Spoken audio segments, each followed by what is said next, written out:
Figueroa. Ooh, but look at that flurry. You can't let somebody shoe shine you in the center of the ring when it's a close round. Oh, he just stole that round with that. Yes. Ladies and gentlemen, please welcome the iron-chinned contender and the former world title challenger, introducing Joet Gonzalez. And his opponent across the ring, fighting out of the blue corner. He is a current world-ranked featherweight contender. Ladies and gentlemen, please welcome the former two-division champion of the world, known as the Heartbreaker, Brandon Figueroa. Brandon, who is trained for his first 28 fights by his father, Omar Figueroa. Abner, what's that like when you change not only the voice, but in this case, it's your dad's? You know what, it's hard. My dad started training me when I was an amateur. Under Robles, but a return to the Figueroa that we all know. In fact, he told us, I want to give you guys the version of Brandon that you all wanted. That means more aggressiveness, that means more combinations, that means constant pressure, unlike the somewhat limited version we saw last time out in his rematch with Stephen Fulton Jr. He's learned so much from Bernardo. Yes. Gonzalez is a fighter that has been growing fight after fight, and I like the progress. He fights something similar to Figueroa. I think that he really good fights. All four of Gonzalez's career defeats have come against current or former world champions. And Gonzalez at moments. But you know, Figueroa, he comes forward, he lands those shots, he throws a lot of shots, but that was a beautiful hook right there from Gonzalez landing. this is the Figueroa. That's a great left hook and right uppercut from Gonzalez. Spinning Figueroa to the ropes there, but this is the Figueroa of old, squaring up, switching stances on the fly, and letting those hands go. Only he's got a tough opposition in front of him. He's a part of Manny Robles' squad, so he knows him extremely well. Yeah, Manny Robles has been around for many years, especially the amateur. And yeah, obviously, you know, he's got the great game plan tonight against Gonzalez. But again, Gonzalez, who fights somewhat similar to Figueroa. A lot of punches. Look at that. A flurry of body shots. 2 amateur wins over Gervonta Tank Davis in 3 fights against him, which certainly says something. A lot. Yes. Shot to the body, even if it's really the minimum, it still hurts and it still bothers. So I like what he's doing right there. What I don't like about Figueroa, and it's something that has been going for many years, is that he smothers his own offense. Yes. He gets in too close, and his offense is not all that best. He's got to take a little step back, create that opening, that gap, and there it is. Figueroa is sitting more on his punches and allowing Gonzalez to do the work. But there you see how Gonzalez separates and lands a sharp right hook. That was a low blow. Good uppercuts on the inside there from Gonzalez. He's matching the aggression and the output of Figueroa. I like that tight guard. Demanding from Figueroa. And that's a nice uppercut from Gonzalez. Good work from Joet here in the second round. Great adjustments. The question is, who inflicted the damage? All right, round 3 of a scheduled 12-round fight, a world title eliminator at 126 pounds. Joet wants a 4th crack at a belt, and Brandon Figueroa wants another crack himself after losing. Huge difference. He made it simple in the fighter meetings when we talked to him. He said this fight's about whoever wants it more. And right now, to be honest, he's outworking Figueroa through 2+ rounds. So that's what it comes down to, especially when you meet a style similar to yours. Who wants it more? Who's going to give it more?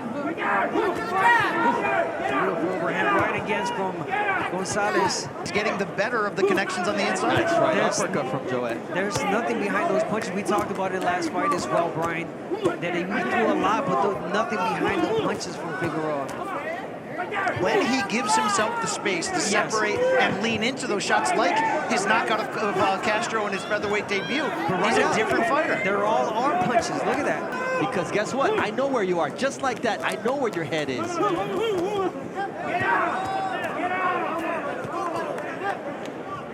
Oh, right uppercut there from Joet.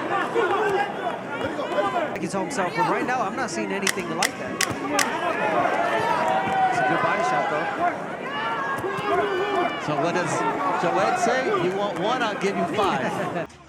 And then, well, he faked that uppercut, and he came back around with the hook, right hook.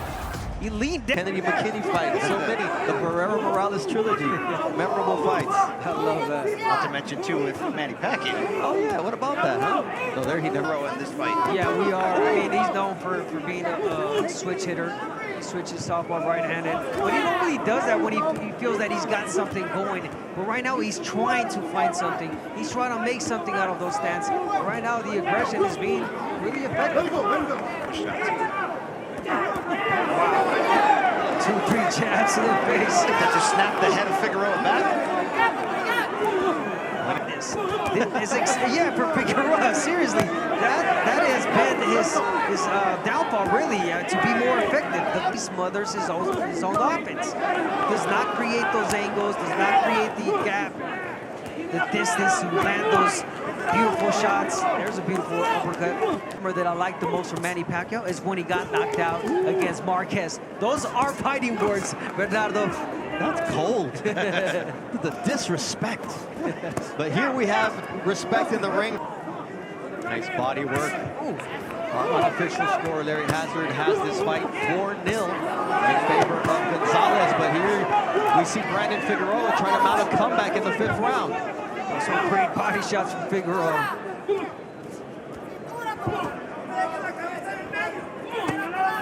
Nice body shot with a right hook from Joet Gonzalez.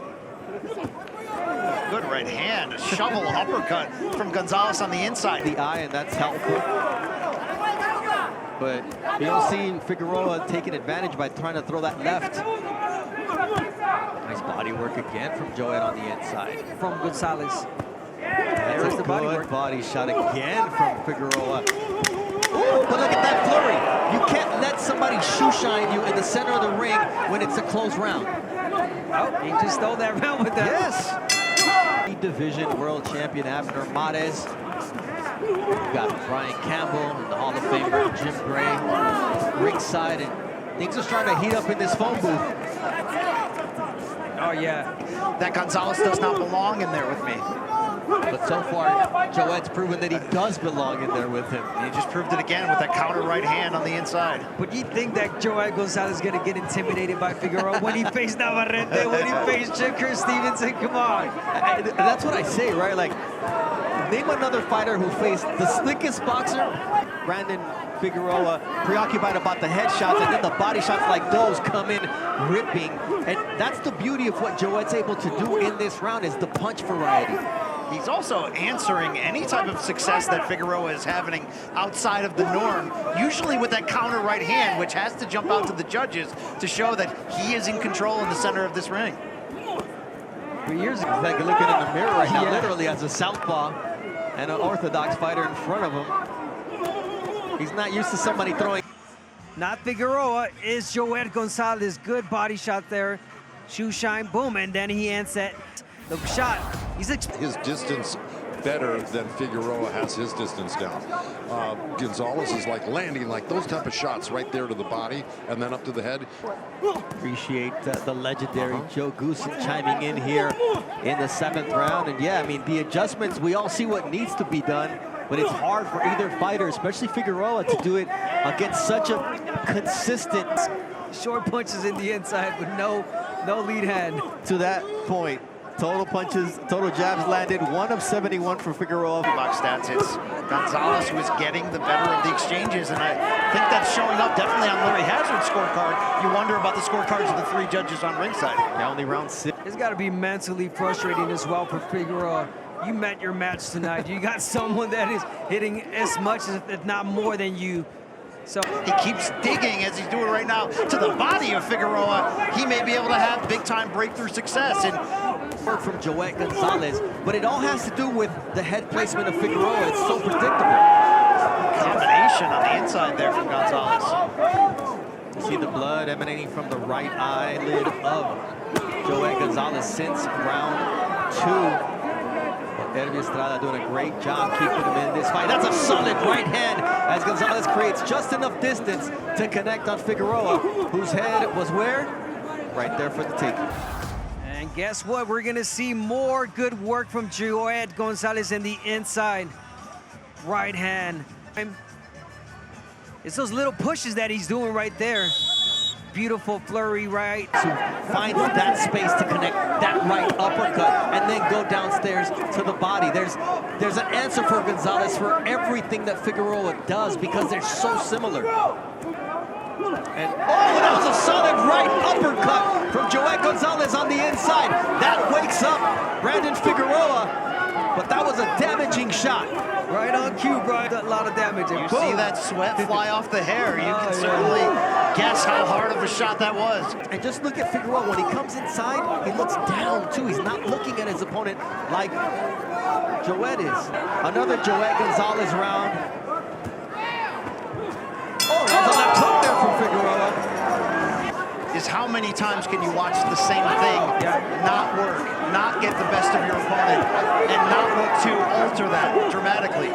He's trying to here with the uppercuts, and he lands an overhand left from Figueroa. Maybe that's what he needed. A little talking to in the corner because now Joet Gonzalez seems a little bit hurt. But you know he's going to answer with punches. They're going to open up. Sometimes we talk about a fight, we're like, hey, get off the ropes. These guys don't need ropes.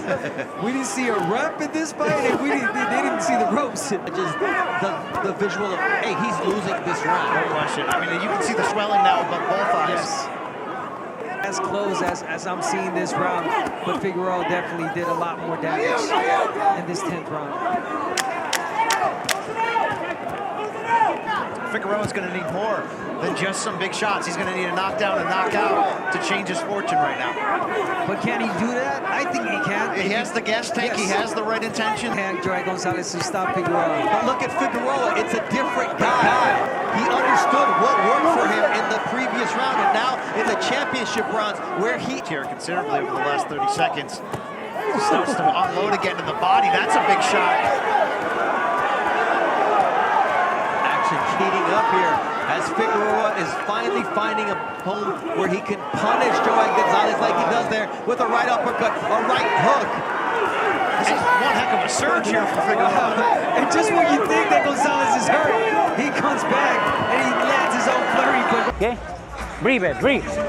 Breathe. Let's go, Joet! Card looked like at this point. I've got it 106 to 103 in favor of Gonzalez here entering in this final round. It's a close fight. Gonzalez does not tell the story of this fight. It just happens that this guy seems to end up looking like this time and time again. Nice left uppercut from Figueroa, then a left hook from the Texan. Have some sore fingers. Nice left hook again from Figueroa. This is what he needed earlier on in this fight. This is the fight that we expected from Figueroa. Him to show his class, him to show his experience. He's doing it in the championship rounds. And Gonzalez continues to stand there, toe-to-toe, as we close out the final 10 seconds.